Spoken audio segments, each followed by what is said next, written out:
Hey everybody, welcome to the Outer Rim Rookie, a beginner's journey to joining the 501st and Rebel Legion. My name is Rob Williams. Today's episode is a special throwback. We're replaying an episode that originally aired 10 years ago, and this is strictly an audio episode from our early days of podcasting. We were joined by Terry Chui, the commanding officer of the Outer Rim Garrison at the time. He introduced the podcast gang to the world of the 501st Legion. It was our first deep dive into the galaxy of screen-accurate Star Wars characters, costumes, trooping, and the incredible work that the Legion does. This conversation also sparked my own journey to becoming a member of the 501st Legion, making it a moment I will never forget. Now, fair warning, the audio quality of this episode is not great. This was in our earlier years of podcasting, so I hope you can forgive it. But trust us, it's a great conversation nonetheless. The information that Terry shares when it comes to the 501st Legion is great.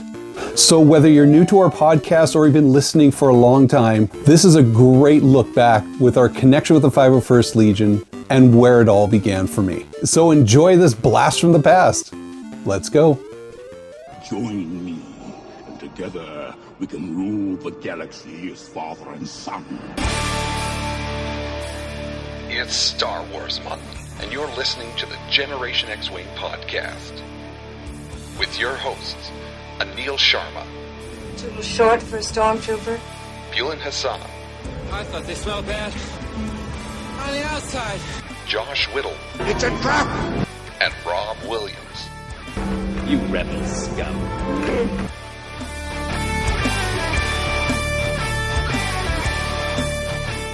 Hello and welcome to the Generation X-Wing podcast, a modern look at a retro lifestyle. I'm your host, Rob Williams. While listening to today's podcast, or any previous podcast, you can tweet us your questions at Gen X Wing on Twitter.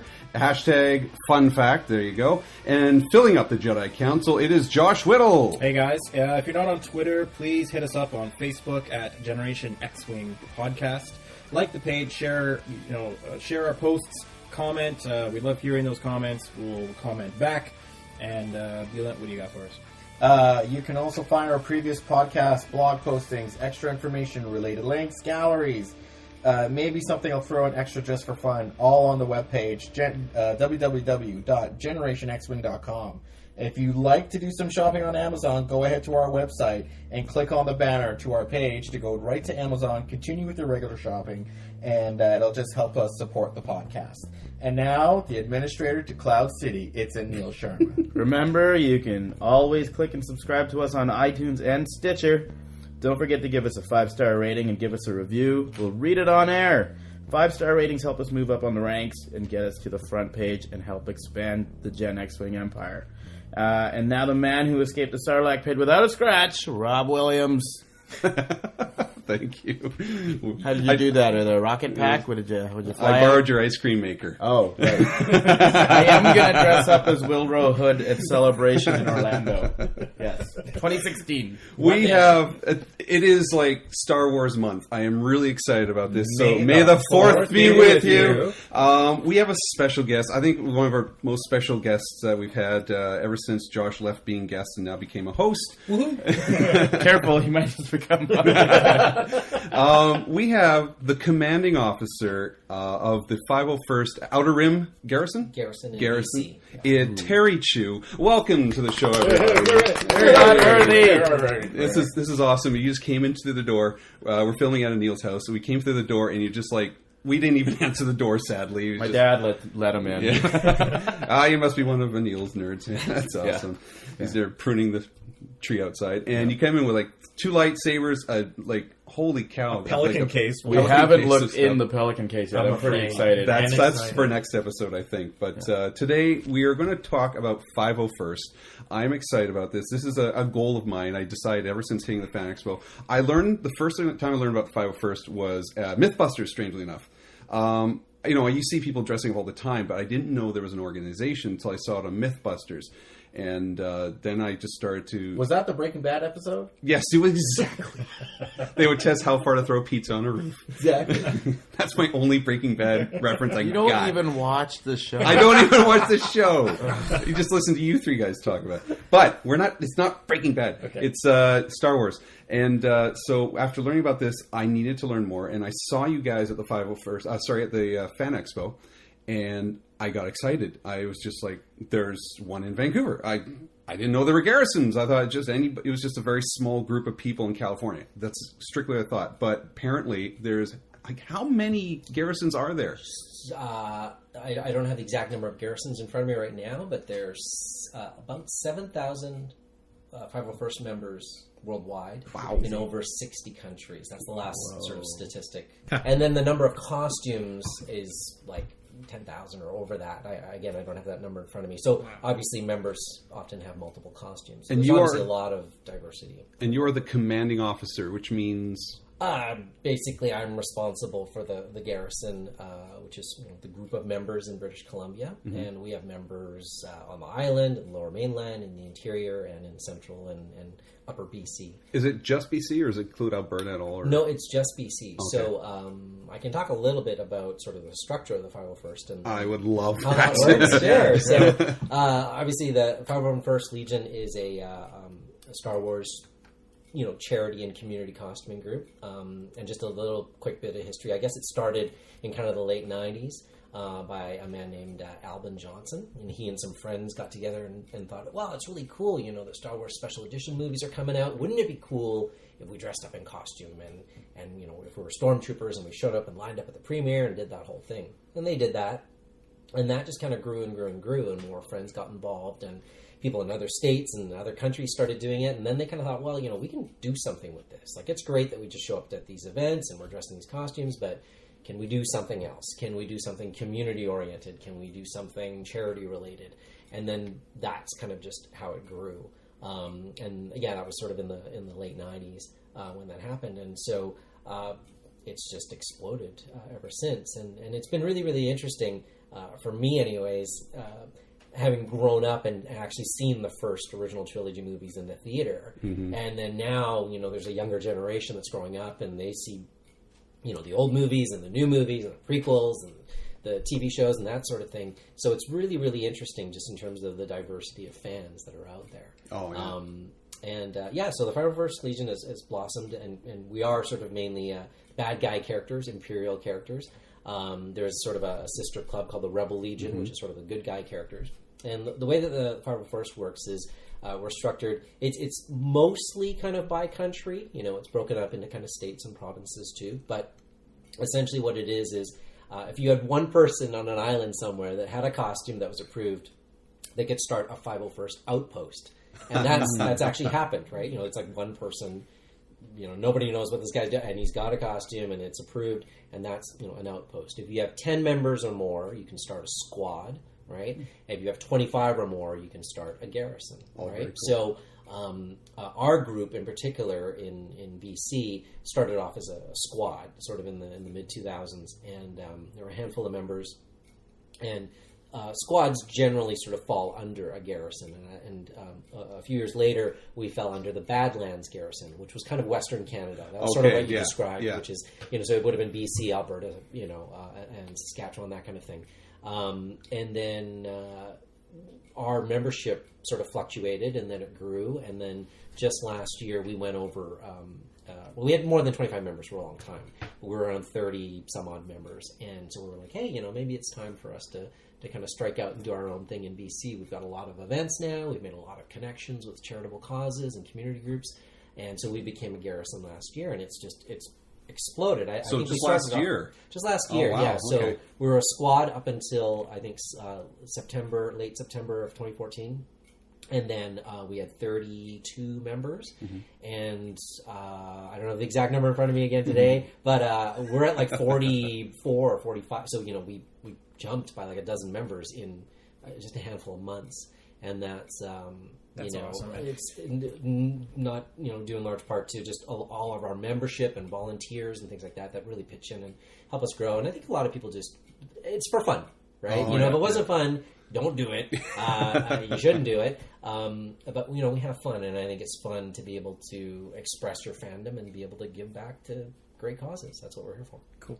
That's incredible. I was curious, how do charitable organizations get a hold of the 501st? Do they go through you, or? Sure. The easiest way is to go to the 501st website, which is 501st, so 501st.com.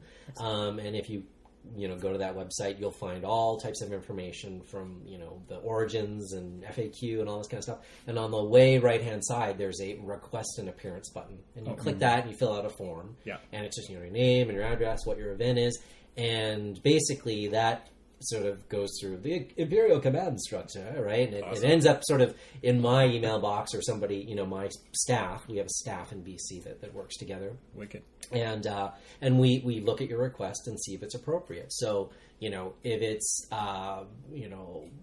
bachelor party at a bar, probably not, right? But if it's hey, we're doing this charity, walk thing, or it's a charity organization thinking, hey, we've got this Kids Day thing that's out in the park, and we've got these.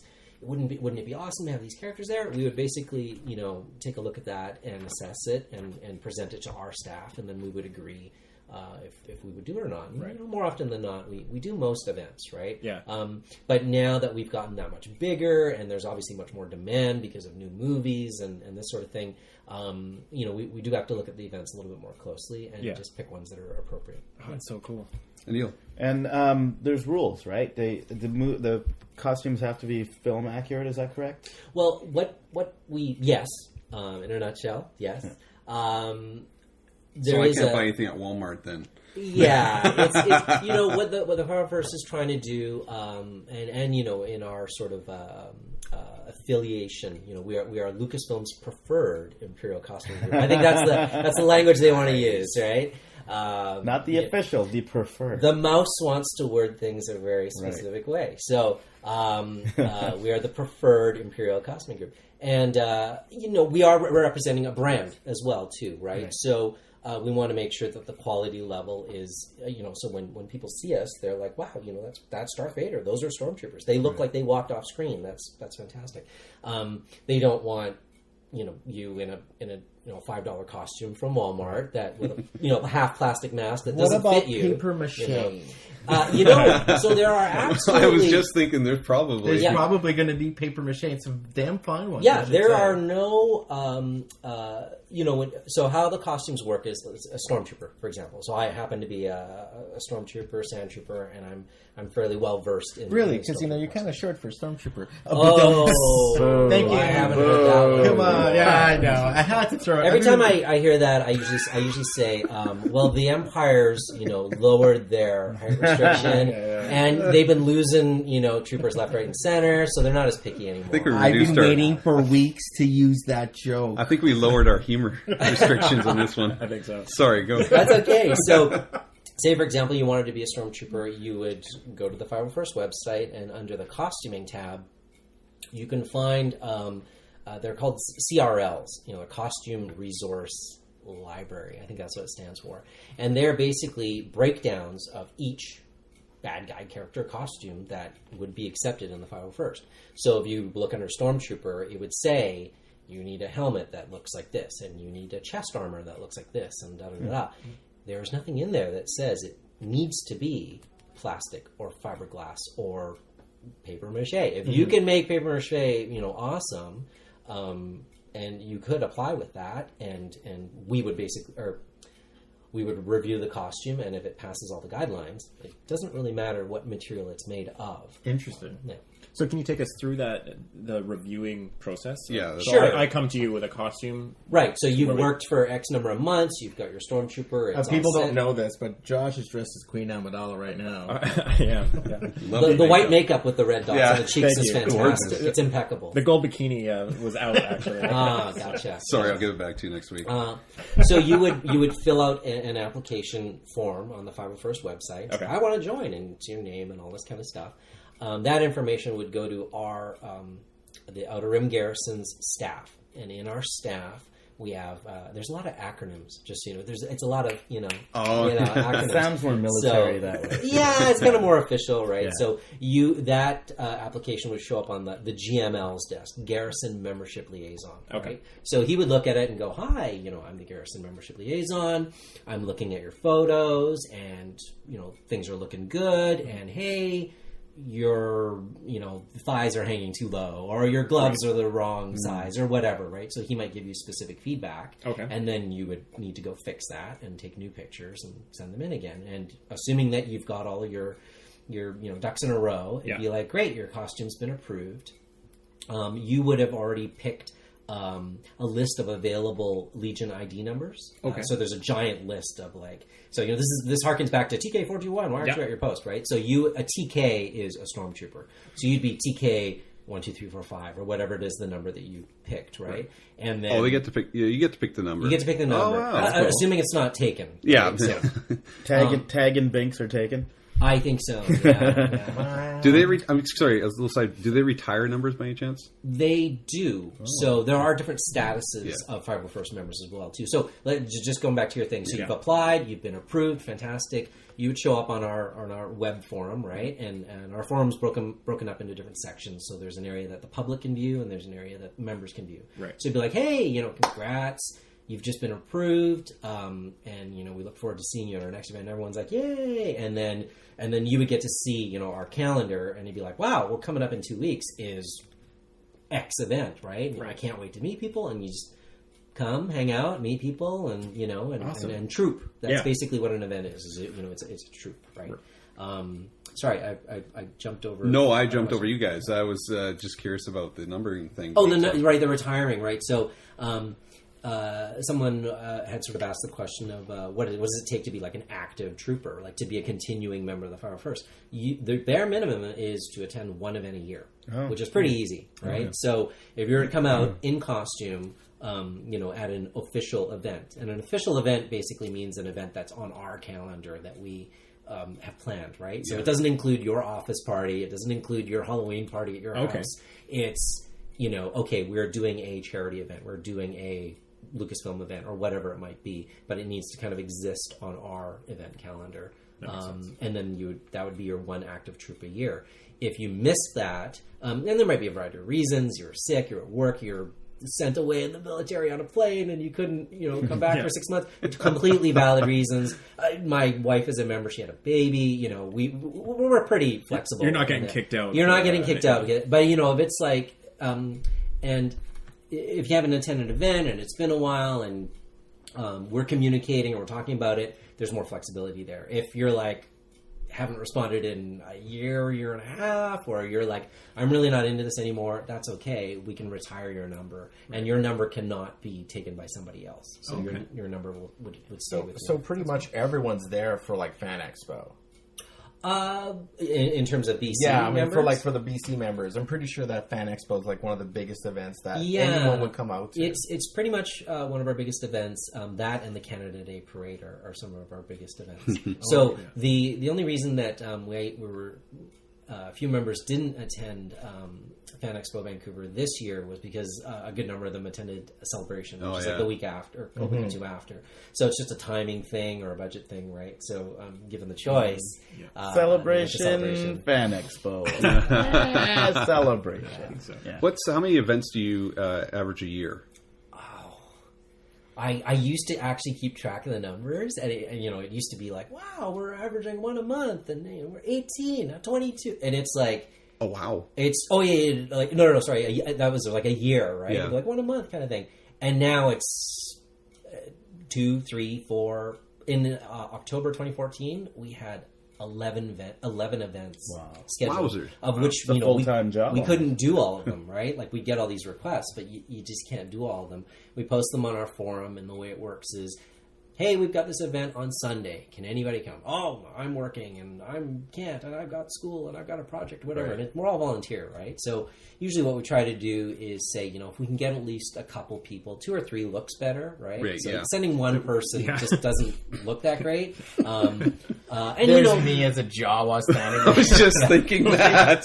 God, like, what? This is what we got? They're like, what do you need? Hey, yo, Tweenie, huh? It's we back in the day, when there was only a handful of members, we would have to That's do what it that, was, right? yeah. We'd slug it out, and that's what we would do. But nowadays, we try to get like 2 or 3 to show up, just so it's a good showing, not just for us, but also for the organization. Right? We want to make a good show for them, and really, well, a lot of people think it's about us. It's about them.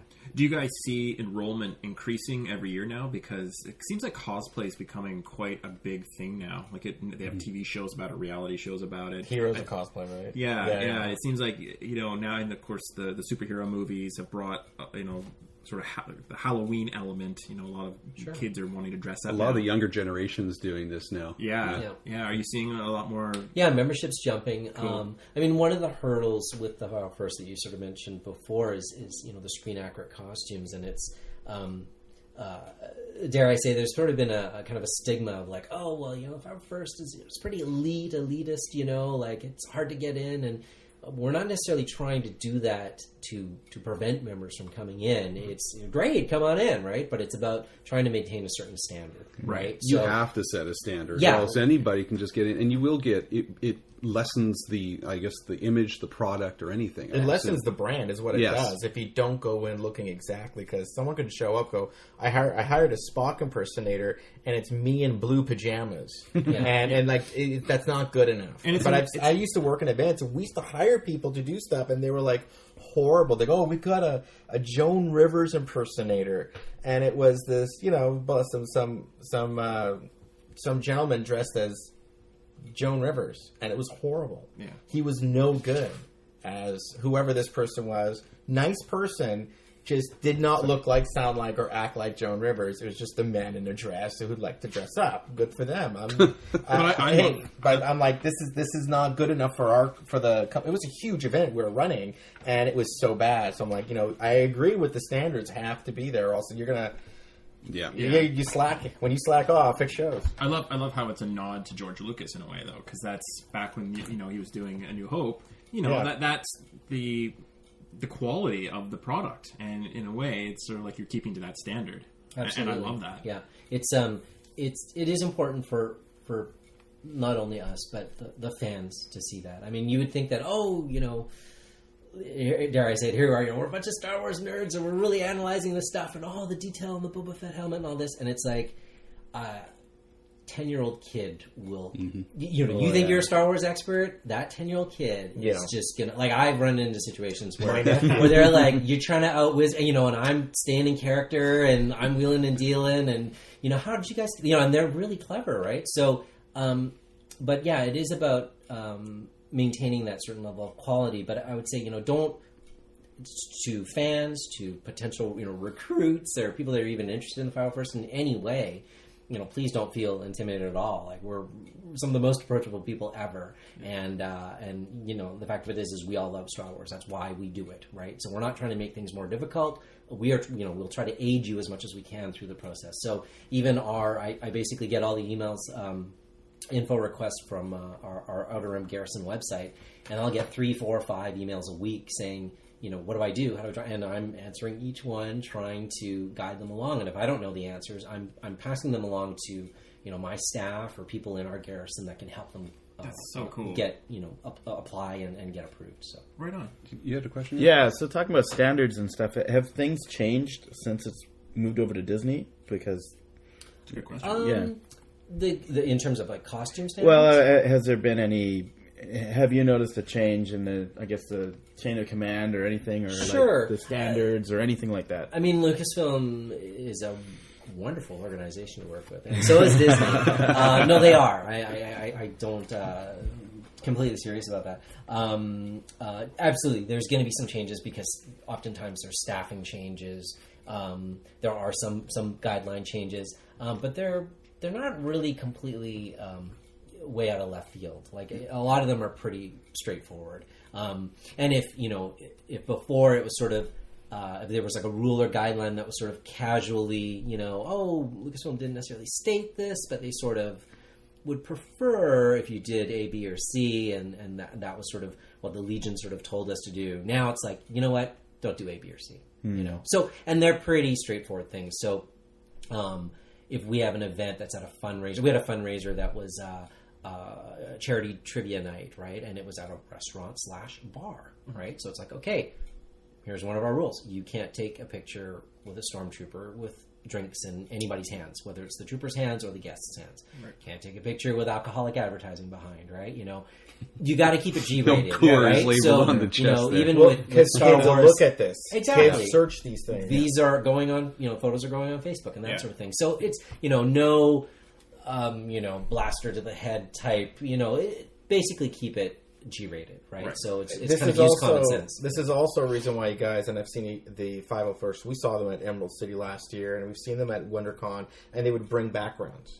Yeah. And take pictures in front of the backgrounds. That's probably a reason why they didn't want to do certain things like inadvertent branding. Yeah. No, that's just because it looks cool. They do look cool. I mean, let's face it, I wanted to steal that Frozen Han Solo and Carbonite so badly when I saw it. I was like, oh, God. The one at Fan Expo? Oh yeah.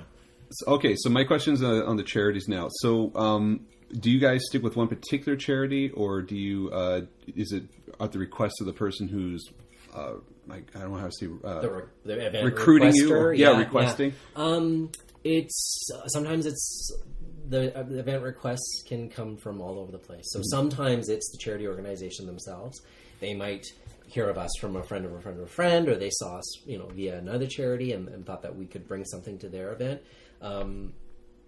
It might just be like a social connection, but most of the time it's either an email request that comes to us, or they're actually sending in an official request through the 501st website, and it's that whole process of them sending us the request, we review it, and then we approve it. But when we first started out, at least as a squad in BC, it was mostly sort of casual, sort of social events. There was sort of the odd charity event here and there, but the charity stuff sort of took off over the last several years. And so now we work with a wide variety of charities. So Variety of the Children's Charity is one of the big ones that we work with, but we worked with BC Children's Hospital, Make-A-Wish BC Yukon is what they're called, Canuck Place Hospice. Right. So quite a few different charities. That must be... I'm sorry. Well, I was just going to say... the reaction when you guys stride into a place.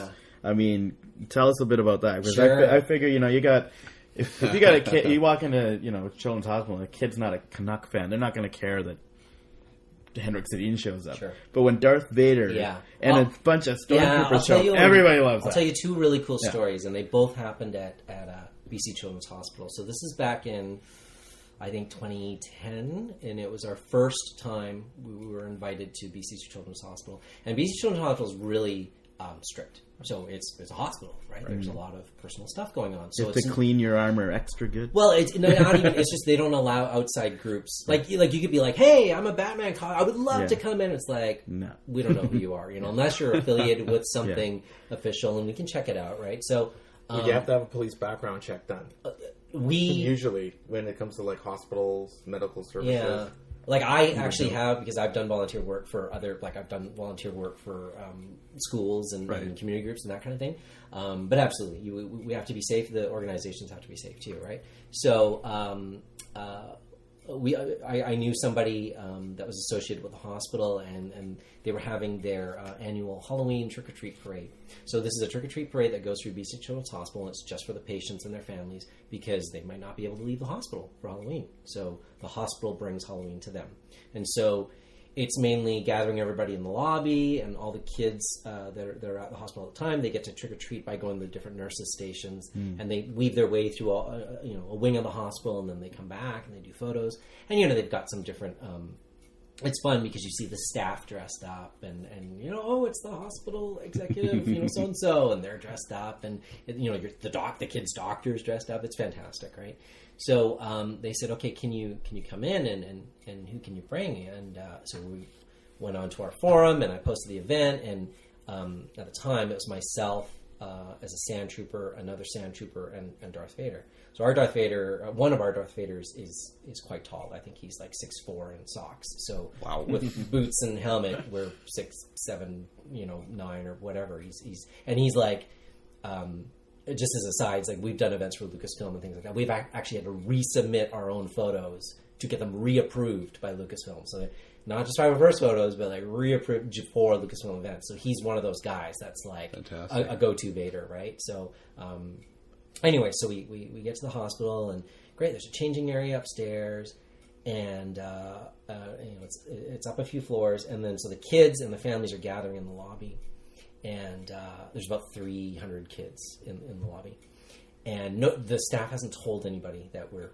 showing up. So we get changed, and you could sort of feel an energy, because the contact, the person that we're working with, she sort of got this strut in her step, because it turns out she's a Star Wars fan, and I'm so excited that you guys are here. And then and then we're just in an office, and she's watching us get changed, and she's like, oh my god, this is. Isn't that just weird? Someone's that's why she's all like, oh my god, not watching it, but you know what I mean. Like she's seen the parts go on, and then.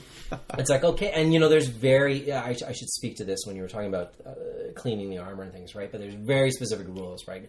Don't touch the kids, don't talk to them about why they're there, or what their illness might be, etc. It's again pretty common sense. Right. Don't go in any rooms. You just walk along these marked halls. You're going to follow that person, wave and move along, right?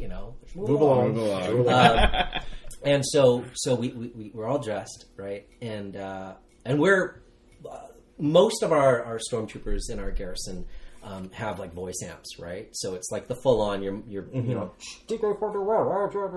and there's like static burst and everything, and so we're all, and me and the other sergeant, we're all dirtied up, and we're I don't think we had our packs, but we were just fully loaded, like pouches and pauldrons and everything, and so we get in the elevator, and it's just our coordinator person, contact at the hospital, and the Vader and the two sand troopers.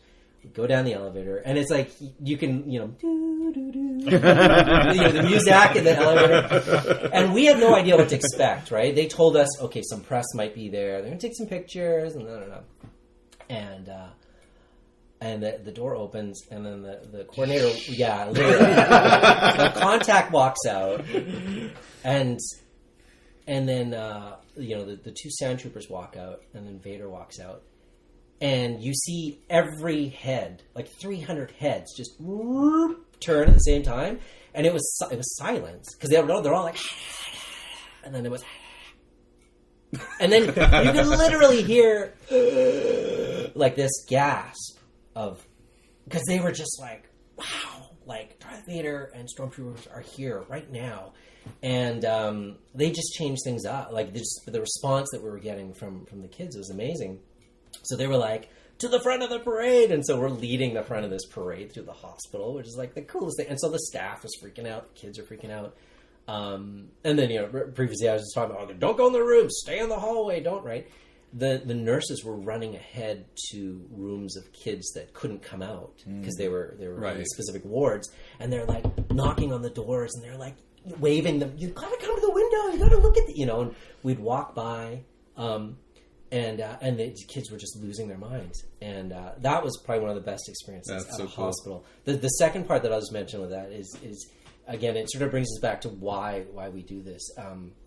It was I don't remember if it was that visit or the following year, but we're at the hospital again, and nurses are running around, they're like, kids, you gotta go, and this one nurse comes up to me, she found me, and she's like, can you come and pay a visit to this patient that we have? And we're like, of course, sure. What would you want us to do? Well, come on in. The family's there, and this kid's a huge Star Wars fan, and he would just love it if you showed up. And we're like, oh, of course. And so we walk into this corner of the hall, and there's this room that's all glassed in, and they were like, come on in. And we look in the room, and there's like the whole family's there, and there's this like 4 or 5-year-old kid just, with a diaper and just wires and hoses everywhere, and he's just not in the place, right? He's just looking up at the sky, and I obviously can't use names or anything. So No, just Billy, right? But Mom's like, Billy, Darth Vader's here, and he's just sort of staring into space. And we walk in, and we got the trooper chatter and everything, and we're like, "Hey, Billy, how's it going? TK, blah blah blah. We're here to visit you." And then Darth Vader did a "Hello, Billy," right? It's a pleasure to meet you. And he just turned on. Like, he was just, like, energized, and he was holding Vader's hand, and, like, his family was crying, and, like, I was, like, me and the other trooper were actually, and we were like, oh, my God, I'm so glad we have helmets on right now, because we were like, we were like, should we go in here? Like, are you sure? And they were like, no, you gotta go in.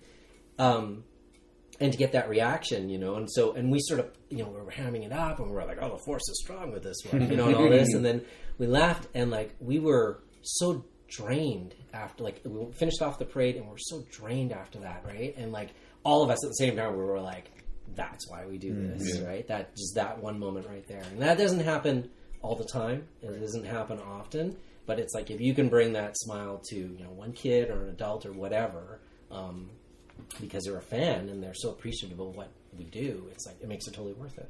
See, what people don't understand is that it's not that they're looking at people in costume. They're looking at stormtroopers and at Vader. So that's really them. Darth Vader came to visit today. Darth Vader saw me today with his stormtroopers, and kids believe that. It's the same thing with, like, Fan Expo. When I take my nephew, and he's like, and he's obviously took pictures with all the 501st again, and he's like, oh my God, it's Deadpool, and he thinks that's Deadpool because the person's acting like Deadpool. But every time we see stormtroopers, they always are they're in character. Like, a lot of people really believe in it, and they stay in character, and that's why those kids believe it. And to them, that's like a moment with greatness. Have you ever come upon, like, you're at a fan expo and you guys are in your stormtrooper outfits and kids freak out? Because naturally, stormtroopers were bad. Sure, yeah. It's they're coming to get me. Yeah. They're usually what we try to do is, we'll say, we're bad guys doing good today or something. That's one of our mottos, right? So, and we always try to keep it approachable. So even though, for sort of more adult or mature fans, it's like, okay, stay in character. Yeah. But with kids, it's trying to make it approachable and not scare them. Yeah. And 99% of the time they will slowly warm up, right? Yeah. And they'll slowly warm up and take a photo. But a lot of times it's getting down to their level, right? So kneeling and offering a hand, putting the blaster away. And just making it a more friendly experience. I guess they follow their parents' lead too. As soon as the parent comes in, it's like, oh my God, it's Darth Vader. There's two things that sometimes happen. One is if it's really bad, the kid's not just warming up the situation, but the parent knows, like, Billy, you've totally got to meet this person, the stormtrooper or Vader or whatever, because this is rarely ever happens, and I know you're a huge fan, so you should go do it, right? Yeah. So. Without trying to push them, a few times too, we've been like, would Billy like to meet us? And we'll take the whole family, like, aside. And, like, we'll take off our helmets and go, it's a person inside. It's a friendly face, Right. It's okay. We're just playing Stormtrooper today, right? So, and then they're okay with it, right? That's cool. The other thing that sometimes happens is, the parent and the kid will be freaking out, right? And they'll be like, there's Stormtroopers today. And like, Billy, go take a picture of the stormtrooper. No. Okay, Billy, you hold the camera and take a picture of Dad standing next to the stormtrooper, right? It's like, and almost, 50% of the time that's what'll happen. Yeah, I just wonder if you ever meet such a committed fan that they just, like, start shooting at you with, like, Nerf guns and going, remember Alderaan, Yeah. Or, we'll get, we had friends on that Death Star or something. So my mother was from Alderaan, man. I saw, it's just pointed out to me the other day, but, like, there's an awesome t-shirt. But I'm on a Star Wars t-shirt. My wife's put me on a Star Wars t-shirt moratorium. Because I'm not allowed to buy Apparently she's not looking at this one here. And it's like, it's the Alderaan 5-day forecast. And it's like, day one is, Monday sunny, Tuesday sunny, Wednesday sunny, Whereas Thursday was like, 1,000 degrees, and then there's no forecast the next couple days. I've seen that one. Yeah. There's so much cool. I know. This is the tip of the iceberg for me. But I got one more quick question. Then I want to go into how you, as well as all of us, got into Star Wars. But Sure. One more question here, for me, anyways, and then Neil's got one too. Yeah. The rank and the organization, the structure. Is there a specific structure on how things work? How, when you get in, do you have to do some certain level of work, and then I don't know. Sure. So just going back to kind of the 501st organizational structure, we have gotten feedback. It's a little bit confusing, right? People are interested, they don't really know where to look, and this is kind of how it works. So there's 501st.com, which is the main website, right? You would fill out an application there. If you get sorry, let me back up. Let's say you're really interested in Stormtroopers. You don't know what to do. You go to the 501st website, and there's a listing of all the costumes.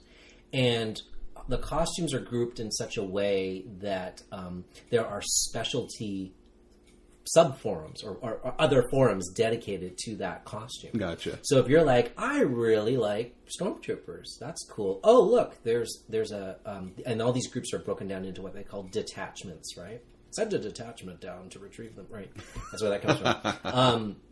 So the Stormtroopers are in the 1st Imperial Stormtrooper Detachment, FISD. So if you go to whitearmor.net, you click on that, and there's basically like a giant forum with years of research and broken down into every category of like helmets and boots and soft parts and what do I need to do and where do I, that's kind of basically your research, file for whatever costume or character you want to portray.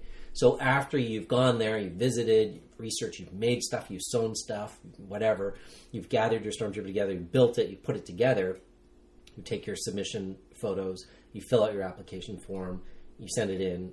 If you get approved, you at that point basically kind of get handed over to whatever garrison you fall under, right? So if you're like, I'm living in Vancouver, great, you're in BC, you would fall under the Outer Rim Garrison, right? If you're like, I'm in Alberta or Edmonton, it's like, oh, you're in Alberta, you would fall under the Badlands Garrison. So you'd kind of get wherever you're placed, that's kind of the garrison that you belong to, and those are the events that you generally go to, right? There's nothing, you can obviously go to other garrisons events, right? These are cross-garrison events. So, we're all going to go to Washington State, go to Emerald City Comic Con. Go to Celebration. Yeah, you go to these different places, and you basically troop kind of with, and more often than not, everyone's like super stoked and welcoming and happy to have you there.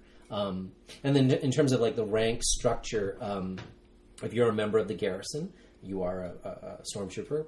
Fantastic. There is a staff, could be half a dozen or 10 people that basically keep the garrison running, right? So there's myself as a commanding officer. There's an executive officer who's kind of my right-hand partner and everything. We have like a web person, a membership person, so the person that deals with all the membership photos and applications, that sort of thing. We have what they call GECs, Garrison Event Coordinators. So we have so many events within the garrison, I can't be handling them all. The XO can't be handling them all. So we have different event coordinators, one on the island, one in Vancouver, or one on the Lower Mainland, and one in the interior. So if you're looking for a particular event, chances are one of those people helps coordinate that particular event.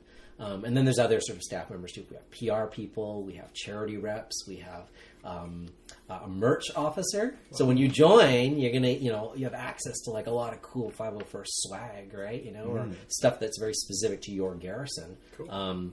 That person helps facilitate, printing of T-shirts and patches and whatever else, right? So there's a whole variety of roles that are there. But if you go to 501st.com, there's kind of a breakdown.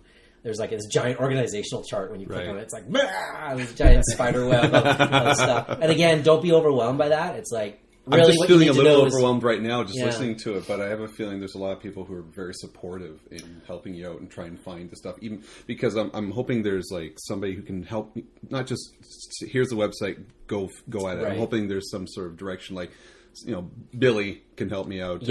With who's this Billy? I mean, you don't he's know a Billy? kid 1 minute, then he's an adult, and then he's it's on the internet. TK421's real name. Yeah. Oh no! And there's armor building parties. Absolutely, right? Yeah. So there's I've helped other garrison members, build their armor and they'll have them at their house, and it's just, hey, come on over. And, I might be going over. I don't have anything to build for myself. I'm just helping other people trim their stuff. Or hey, you should cut along here. Or based on the original 1977 archive photos, you need to have the popper snap on the upper. Right? And it's like helping them get through all that stuff. One thing I'm a little worried about though is for me personally, we'll get into more of the costumes in next week's episode. But I can draw great, fantastic. I can't build worth crap. And so, putting things together is just, I can't do that sort of thing. You'd be surprised. A lot of people, they're like, great, I really want to do this. I'm completely intimidated. I can't do it, right? There's a variety of approaches that you can take. And there's people that have not ever made anything before that have gotten approved, right? So, for a stormtrooper in particular, someone described it really well once in that you're half tailor, and that you sort of sew things. You're sort of half sculptor in that you need to, shape things. A tailor in the sense of tailoring to your own body, right? Model maker, if you're making model airplanes, a lot of that stuff comes back into play, right? Like woodworking, filing, shaping, sanding. A lot of the stuff is... Half the stuff probably exists in your toolbox. The other half you can go to Home Depot, or the other half is you're like, I don't have the availability or the funds to be able to buy every tool that I need. Chances are, if you meet up with your other garrison mates, somebody's going to help you. Right? Steve, my brother, if you're listening, I might be calling on you soon here. I know he's listening. He does listen. He's dialing now. But he's one of our first listeners. But I might be calling on you, Steve. So I was going to say, I spent all day building IKEA furniture today, so I think I'm more than If you can build IKEA furniture, if you can build a Glorm or a Malm, it was a Hemnes, Hemnes. I don't know what it was, but so in the Swedish chapter of the 501st, you just get some paper that says how to build your suit, and then it's an Allen key, and that's it. Yeah. It's got the guy with the little frown face, with the Allen key. Yeah. All right, so now I want to get into memories because a rumor has it you like Star Wars a lot. Word on the street is. The minute you came in, you had about 4 or 5 different voices, and they were all really good. So, give us your best voice. Do rapid fire. Ben Kenobi. Oh no! One after that. Go for it. Well, you did a good C-3PO. Yeah, start with the C-3PO. See, when you put me on the spot, it's a lot harder. All right. My father wanted Let it come naturally. Let it breathe. You're old enough, but your uncle wouldn't have it. So, first memory of Star Wars. First memory of Star Wars was I was 6, and maybe at that time a little young to see Star Wars. But I think my family was like, "This is going to be a life-changing." And so my history or my background is I'm an artist, right? So graphic designer, illustrator. And I drew a lot when I was a kid, so I think my family knew, as a visual person, I would appreciate this, and it's not dissimilar to a lot of other people's memories. You're like, oh, it's Star Wars, it's some sort of space thing, and the crawl, and then the logo, and then the Rebel blockade runner, the Tantive 4. Like, wow. It's being shot at, and then dun dun dun dun dun dun dun, dun and you're just like your head is just mind blown, right, at that moment. And I knew that was gonna change whatever I was gonna do. It was gonna have some effect on my life and my career, and I always continued to draw, and that just kind of influenced everything kind of to this day. So, and then I'd always sort of liked Star Wars. And then I just got more and more interested sort of in the last 10 years. And then I'd actually already known about the 501st sort of through, websites and sort of, pop culture, like, hey, at the Comic-Con, there's the, 20 stormtroopers that show up, that kind of thing. And I'd always wanted to do that. And I'm like, what am I going to do with that? Like, it's going to be awesome. I'm going to build this thing, and it's going to look awesome in the man cave and sit in the corner of the room and collect dust. And then it's like, oh, wow, there's this community aspect and charity aspect. But, yeah, I think there's just so many interesting things in Star Wars. I think we can relate to it because it's a lot of old mythology that everyone can relate to and different cultures can relate to. You could be of any age and relate to it. But for me, it was all the visual stuff. So, but yeah. Bielan, what is your what was my first Star Wars what's memory? your first Star Wars memory? My first Star Wars memory is when my brother was telling my aunt and my mom that he was taking my big sister and myself and my cousin to go see Star Wars in the theater. And I remember this clearly because my cousin Eric was going, Star Wars? We're going to see Star Wars? And I remember exactly everything Terry said and a few other things. And I remember a lot about the X-Wing fighters and, of course, R2-D2 just spinning around that dome head. That stands out so much. And my other biggest memory was of actually waiting in line, because then they said again when I was 5 years old, we're gonna go see Star Wars. Oh, I'm like, yay, I get to go see Star Wars again. But I didn't know at that time that sequels existed, because we went to go see Empire. We didn't go to see Star Wars. And we were at the Stanley Theater on Granville Street 1980 in May, and we waited around the block for 2.5 hours. Holy cow. We waited and we circled the block twice, waiting in line to go see Star Wars. The line circled the block twice? Sorry. Yeah, because it went around like that. It doubled. Oh, holy cow. It doubled. It was famous. And then I remember seeing Empire 3 times in a row. Wow. Yeah, right after that. I remember seeing pictures of the Grauman Theater in LA, and it's like, this is the day. It's like they're only playing at this theater, and they're playing it like on Granville somewhere, and like there's only maybe 5 theaters playing Star Wars at the time. You know, back in the day when they only had 1 movie per theater screen. Right. It was the historical thing was that it was a more limited release, exactly, because people didn't think it'd be that big, so it maybe wasn't picked up by as many so then theaters. when it came to Empire, it's like I remember seeing matinees with my brother and my sister. He would like, look, we're gonna go see Empire again. It's like, okay, I'm not complaining. I was like, fine. It's like, you betcha I'm gonna watch Empire Strikes Back. It's the most powerful experiences I've ever had in a theater, maybe. Josh? I was 6 or 7, and the first one I saw was actually Return of the Jedi. Mm-hmm. And same theater at the Stanley on Granville. Sat in the balcony, front row. Balcony. Yeah, the best. The balcony was the best. And that's where I saw Jedi too, in the balcony at the Stanley. That's amazing. Yeah. And I remember actually, because I hadn't seen the other 2 films, I remember, Boba Fett and going into the pit, right? And I was just like, I think the rest of the movie, I was worried about Boba Fett. Like, is that guy going to get out? And then, of course, when I saw Empire when I got a little older, and then I'm like, oh, cool, and now it's everything's kind of coming together. But it's funny, I wasn't quite like you guys. Like, I didn't have a lot of the action figures and so forth. And I didn't really realize how much Star Wars influenced me or what it meant to me until Phantom Menace, the trailer came out. And it hit me like a ton of bricks when I saw like Darth Maul, and I was like, "Oh, this is gonna be epic." But then what's interesting is of course, the new Force Awakens trailer has just come out, and I was texting you that day. We're gonna be talking about that in a second. I know, and that hit me even harder. And I was trying to remember, how did I feel when I saw the Phantom Menace trailer, and how do I feel now seeing the Force Awakens? And I felt a lot more emotional seeing Force Awakens. I remember watching the Revenge of the Jedi trailer Yeah. before the Dark Crystal in theaters at the Vogue Theater on Granville.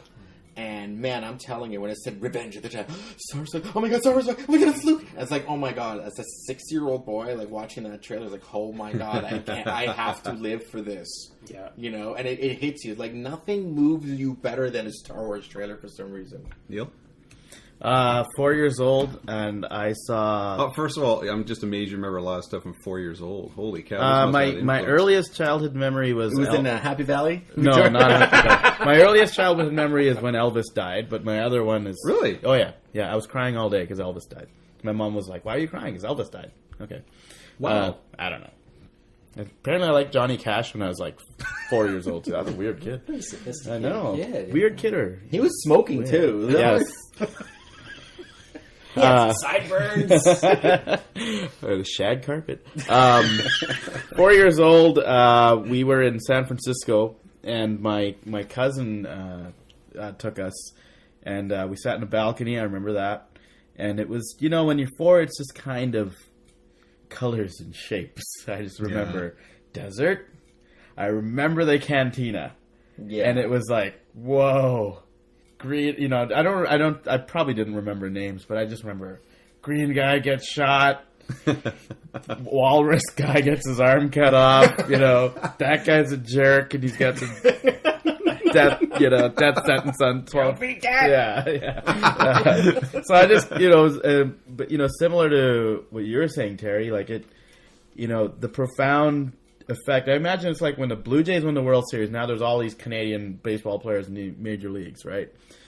When Star Wars came out, you can trace that back for so many artists and creative types that Star Wars was the thing that, like, I'm going to sit in my room and I'm going to draw stormtroopers for 9 hours and I'm going to be happy. If you're a writer, I'm going to write my own stories, or, I'm going to sculpt Chewie, out of bacon. Yes, out of bacon. Not mashed potato. But yeah, like bacon. Star Wars was that for me, because we couldn't afford, back to me being a poor little immigrant kid, but we couldn't afford a lot of toys. So Star Wars was the way I drew.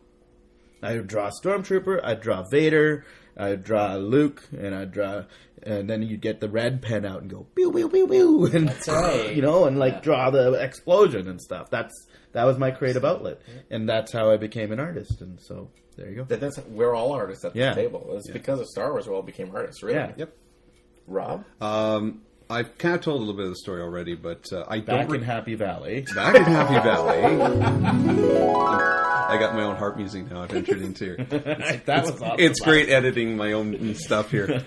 But back in Victoria, I don't remember a lot of my Star Wars and Empire. I was visiting my mom and dad on the weekend, and I was asking them, what do you remember taking me to Star Wars? And they kept telling me this story about going with their cousins, and I realized they were talking about me going to see E.T. So it wasn't like Star Wars. So, but they said I enjoyed it, but what I do remember is Return of the Jedi as well.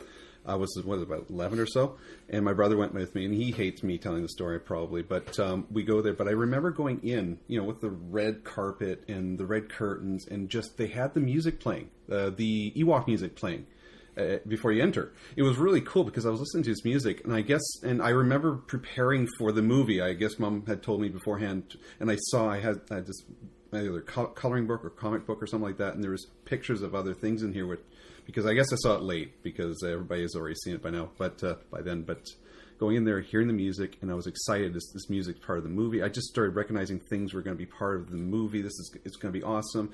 And I saw Jabba's palace, which is still one of my favorite scenes of all time. The speeder bike was, oh my god, the speeder bike, and it was incredible. It's still one of my favorite memories. Movies. Star Wars Empire Strikes Back is great, but for nostalgia feel, Return of the Jedi, despite everybody finding its little intricate flaws and stuff, it's still, for me, like the most magical part of it because I'm a very big character-based fan. I'm like mid-card for wrestling. My favorite characters are Rees. I mean, it's just all these weird things that I like. It's just very mid-card, and so the characters were always great for me. And I just collecting the toys and all that sort of stuff, and just going to the Haida Theater in Victoria, and then go across to the Bay. My brother crying in the car outside of the Sunbird, because Ewok died, and it was touching, and it was just I really felt bad for him, and again he's probably hating me talking about this, but it's just all that good stuff. It was just so much memory and nostalgia that's still. I'll tell you another one. It's hard for me not to go to a movie theater in Victoria now because I always want to connect it to it. Well, when episode 1, 2, 3 came out, and when they were going to re-release the Star Wars movies on this big screen, I was going to make it a point to go back to the theaters in Victoria and rewatch it again. And it just money. It's like a pilgrimage. Yeah, it was. Yeah. It was. I mean, it was. But I remember like the last great Star Wars memory I have. It was in 2000 and was it 5? And me and Anil. Oh, you're talking about Sith? I'm talking about Sith. Are you gonna make fun of me? No, I'm not. No, I'm not making fun of you. Okay. Anil calls. He's like, "Pick me up." He goes, "I'm coming to pick you up." All right. You got to sit in the back. I go, "What?" You got to sit in the back. I go, "What?" He says, "You'll see when I get there." I go downstairs out of my apartment. There's this huge inflatable Darth Maul chair. I remember that. And it's taken up the entire passenger side. So I had to sit behind Anil because goddamn Darth Maul. If you're going to wait in line for 5 hours, you might as well sit in a giant inflatable chair. You showed up later, and then everyone starts calling me because remember you came by my work and gave me your money for your ticket because I bought like 15 tickets at a time. This is before online ticketing. And everyone's like, okay, I'm on my way. What do you want me to bring you? You don't want me to bring you anything? You got me the ticket? You're waiting in line for us? I go, yeah, a bottle of sangria. And I go, yeah, very funny. I go, no, you don't get your ticket unless you bring a bottle. I had like 6 bottles of sangria, and then everyone, and I had my line people, like, I've become one of those guys that have line people. I only see certain people when I see them in line for these movies for 5 or 6 hours.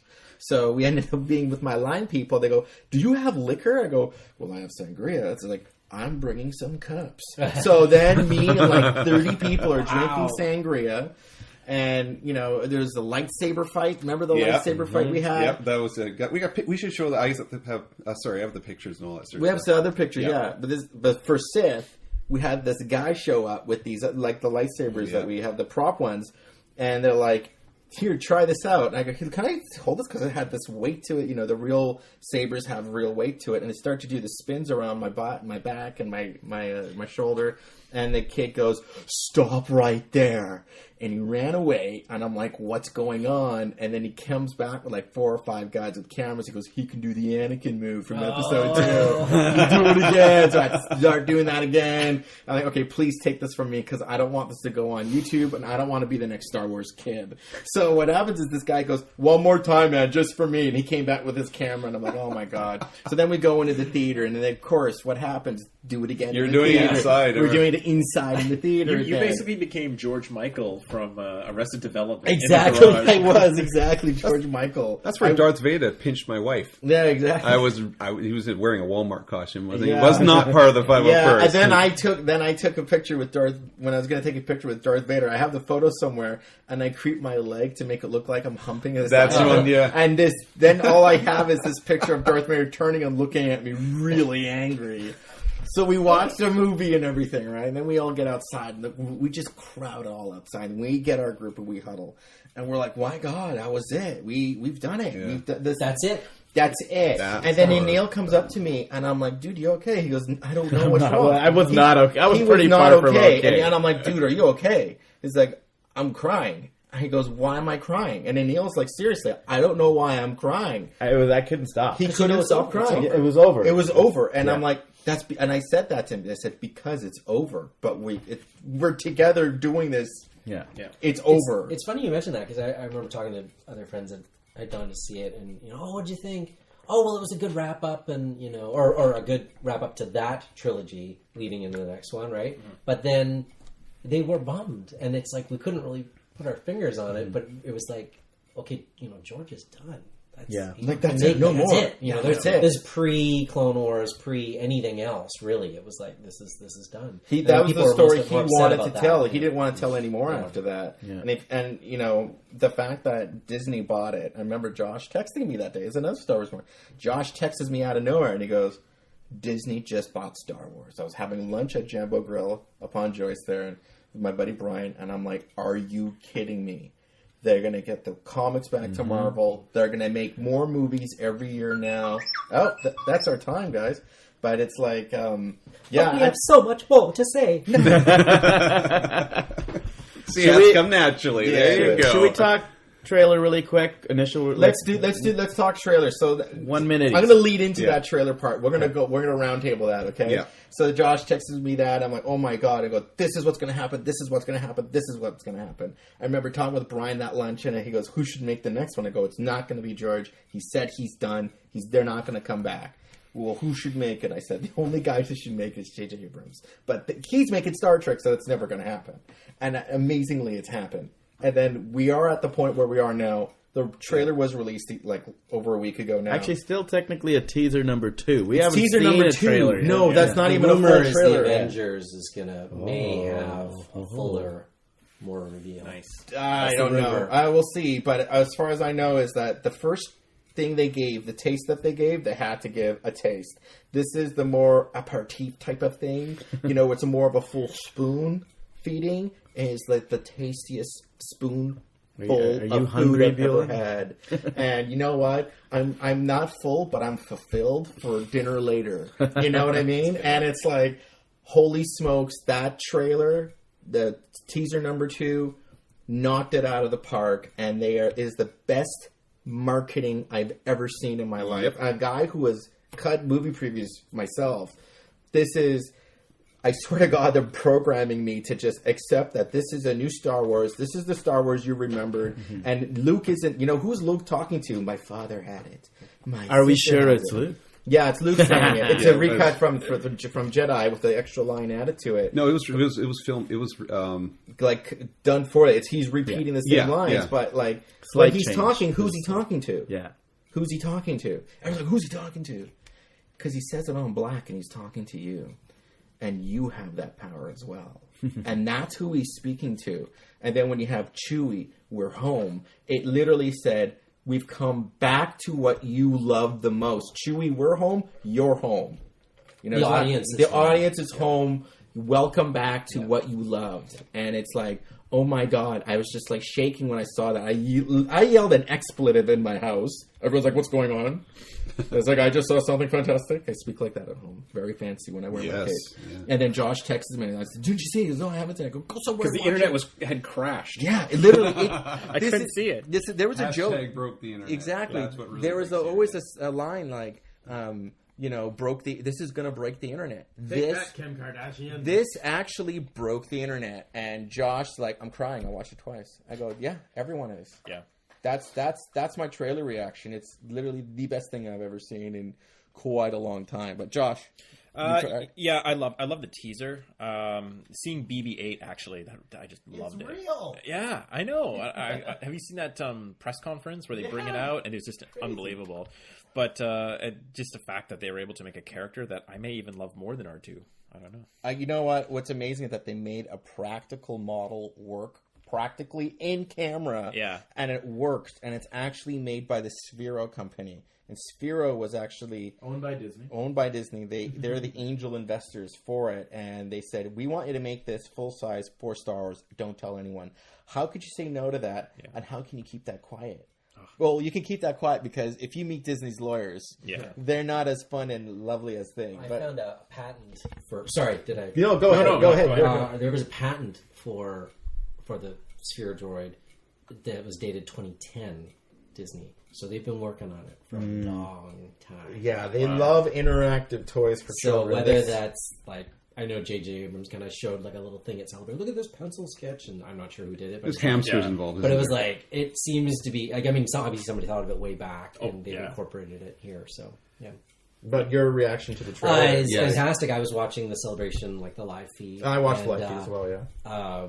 And like I knew that they were going to show something at the end, right? Mm-hmm. You're absolutely right. I think it's not only great marketing from Disney and Lucasfilm's perspective. I know that even when they launched the first teaser, J.J. Abrams actually didn't really want to do that. He wanted to do the whole secret of like, I don't want to show you anything, and and it's really hard because the demand is there, right? So they cut together that first one, and then when this second one, it's like the first teaser is great because you are literally getting teased with little bits and pieces, and this one you're like, I am getting a taste of the stuff that I'm familiar with, right? It's like there's full screen stormtroopers, there's guy with the lightsaber and all this sort of thing, kind of and R2's back and Luke's hand and all this, but I saw a t-shirt that summarized it best, and you sort of touched on it too, and it was a t-shirt that said it says Chewie, we're home, and then in smaller text underneath it says my childhood awakens. And it's like it's so true, like it's perfect. And like that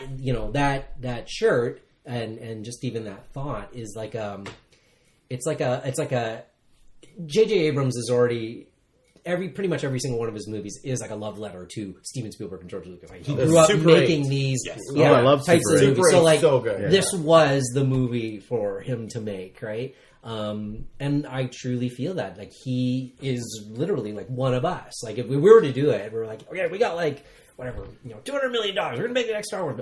Oh, we want to make like full-size X-Wings. We want to build the Millennium Falcon again. We want to bring back the original cast. We want to do it in such a way that, we're introducing new characters, but we're paying homage to, and it's like he is one of us, literally. Yeah. So I think that trailer and even that shirt is really a love letter to the fans and saying, yeah, absolutely, we're back, and we're.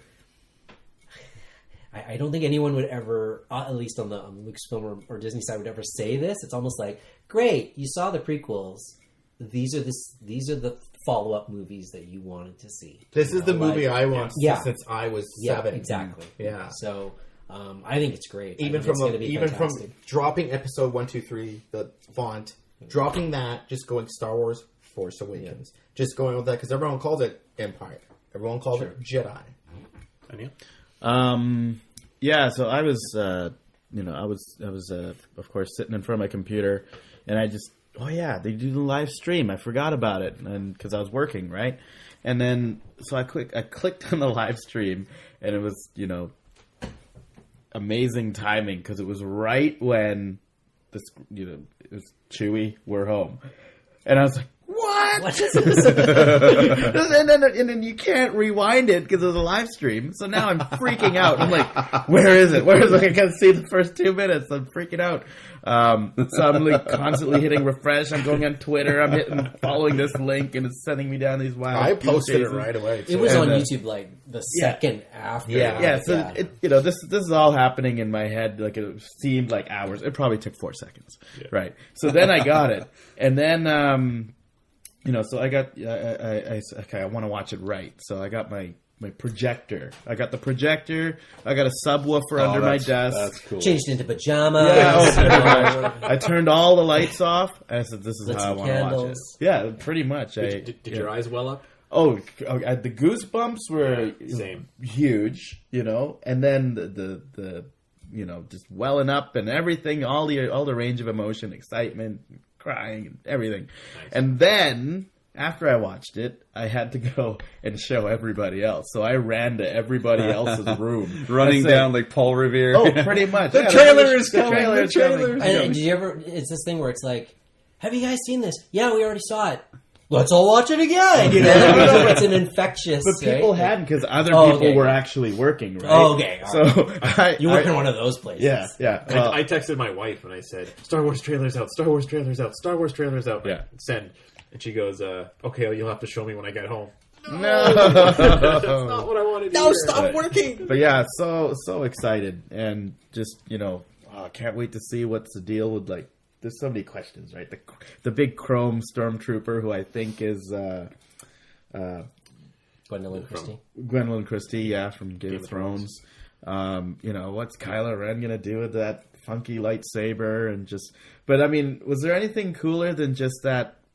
They're calling it the popsicle speeder because of the shape of it. Yeah, it looks like the Magnum popsicle. Yeah, but when it scrolls by on Jakku, now we have a name for the planet. And you see that crashed Star Well, it took like 7 viewings to notice that there was a crashed X-Wing in front of that. Yeah. And then there was the thing. The brilliant thing about that is it shows a passage of time. It shows our connection to the previous. That's not mine. That's my alarm. Oh, okay. Sorry. No, and I gotta take my birth control pill. Yeah. No, I'm joking. No. Okay. I don't know where that came from. So no, basically it's like. What basically shows a passage of time and our connection to the previous films. Yeah. Because we know that those are not only just like what we are used to seeing in a certain visual language, but they're old and they're decrepit, and you have to forget that, and they are relics in the past now. Because then they showed us, you notice that, then they showed us the new like Star Destroyer, the new ships, the new troopers, and all the new went one after another. It's just ridiculous how visually it looks perfect. Your turn. Oh, it's my turn. Yeah. I'm just going to keep this quick because we're running out of time here. But basically, I didn't even know the trailer was coming out today because I'm too busy doing other stuff and working. What kind of fan are you? Yeah. Why are you even here? I'm the only one here who wants to join the 501st. You're not the only one. You want to join too? Well, I want to do Lando's, gift card costume. Oh, that's right. I can't join the 501st, though. I have to join the Rebel Alliance. Or the Scoundrels. By like denizens of the Empire or something. I'd have to look it up. Yeah. To find out where, yeah. But the imagery, like, I just happened to... I think I was looking at your tweets back and forth, or your Facebook messages back and forth, and it just keeps popping up. And like, there's a trailer, and I just sat there, and just at that time, a coworker of mine came in. Did you hear the trailer? I'm like, I'm just watching it now, and there's a couple other people coming in here, and we're just standing there, just around the small screen, just staring. It's like, oh my god, Star Destroyer! Oh my god, look at that! Look at that! Look at that! It was just amazing, and I was just blown away by the imagery, and seriously, it gave me chills. And I was doing what you were doing, going down the hallway of work. Just, did you see this? Did you see this? You know what I did is that when the first teaser came out, and I actually went to my work, I watched it that morning. My girlfriend was like, "Okay, where's Yoda?" And she had only seen up to Empire at that point. She only just started watching. You know, my girlfriend just started watching recently, and she hadn't seen Jedi yet. She goes, "Where's Yoda?" I go, "Well, Yoda's not in this movie." She goes, "What a stupid movie. I'm not going to watch this movie." Because she only wants to watch Yoda. She loves Yoda. And she doesn't care about anything else. She also thinks the stormtroopers are the good guys because they wear white. And she thought everyone else was a bad guy. But I would call everyone at my desk and go, "Hi, can I see on my desk, please?" "Yeah, urgently." "Okay, thanks, bye." And I hang up. And they go, "What's wrong?" I go, "Let's watch the Star Wars trailer." And they go like this. They just stare at me and they go, "Okay, put it on." Yeah. And then we put it on, we watch it, and then I go, "And?" She goes, "Put it on again." And so people were crowding around just watching the Star Wars trailer. The best thing that came out of that real quick is the one meme I saw with the Spaceballs combing the desert. Yes. That was so okay, funny. I'm so stupid. I went back to the trailer I had and to zoomed in and go, okay, did they put it in? Because, you know, it's, I fell for it too. He did put the Batmobile on the bottom of the Falcon. He did, yeah. Right? That's So I would say a close second is the Craigslist ad for, used Star Destroyer for that sale. I heard about slightly that one. used. Yeah. Right? Yeah. perfect. Okay, That's awesome. so we're going to wind it up. Before we wind it up, I got to do 2 shout-outs here because we have 2 new fans here. Gray, I know you're listening. Holy cow, this guy's like become one of our biggest fans since Josh left I'm a being fan the fan. of you, Greg. We like Greg. We like Greg. Yes, I thank I you got his so much face for on my following me. T-shirt. What? I put his face on my T-shirt. I know it looks wonderful. I know. Absolutely. I'm gonna wonderful. have a tattoo I on wish my face. it would improve. So, but thank you for following, Greg, and K-Mac, Carrie McKenzie. Thank you so much for following as well. She's a friend of mine, and she likes just listening to me talk. So, how you doing there, Carrie? So, anyways, thank you, K-Mac. Thank you, Greg Ray, for following us. And for anybody else out there, please let us know you're listening. Give us a 5-star. Subscribe. Visit the webpage. We've already talked about Amazon, but go to the Generation X-Wing, GenerationXwing.com, and check out the link if you do your shopping there. Other than that, anybody else got anything to finish up with? Yeah, sure. I would just want to say thanks for having me. Thanks We're going to for bring you back next week here. We're definitely talking costumes, weapons, all that sort of Absolutely. stuff. I think we're going Weapons that don't fire. Let's be realistic here. This is a Thanks for the family show. It's a clarification. G-rated program. It's a G-rated program. No, just thanks for having me here. This is fantastic. I'm so excited to If hear. anybody's interested in the 501st Legion, 501st.com, so 501st.com. It also just so happens that I'm the West Coast captain of the Rebel Legion. And it's basically the Rebel Legion in BC, or Western Canada. Noted. And Look at those just so airs you know, popping we not just in BC, but the 501st and Rebel Legion obviously get along very well and sort of co-joined clubs. Most of our events are actually clubs, so to speak, anyways. So unless somebody actually requests, like, I am looking for a stormtrooper, 2 stormtroopers in Darth Vader, if it's like, hey, we're having a charity walk, we'd love Star Wars characters, it's actually, I end up inviting both clubs anyway. Cool. So when you were mentioning the Lando, Grow a mustache. You're more than welcome. And, I am able to look at who we have here. I just want to do the voice all day. Gonna carry a Colt 45. Hey there, Chewbacca. Hey, Ditch. Still hanging out with this and losing? All right, thank you so much.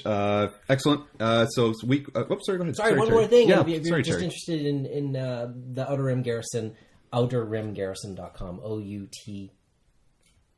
ER. It's either 2 T's or 2 R's. OUTER Jedi Mind Trick. RIMgarrison.com. And that's where you'll find all the local BC members of the 501st Legion. And we're all super cool, so please come talk to us. You're also on Twitter as well, right? We are on the Twitters Yeah. and the Facebook. You had to change your Twitter address, I We believe. did. Yeah. We outerrimgarrison.com was too long, so it ended up being outerrimgarrison.com.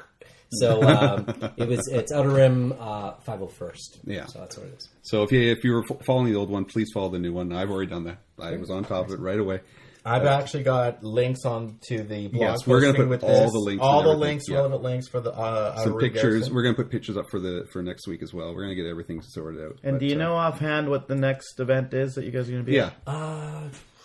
We have a couple of After May the 4th. we have a couple of private events. sophisticated clientele. We caught you off guard in this one, sorry. Yeah, no. We have this whole calendar of events, and there are some events around May the 4th. Some of them are not yet finalized. And we also have events on the island too, right? So if you're asking me about specifically in Vancouver, we have some stuff. We have some stuff in the interior. We have some stuff on the island.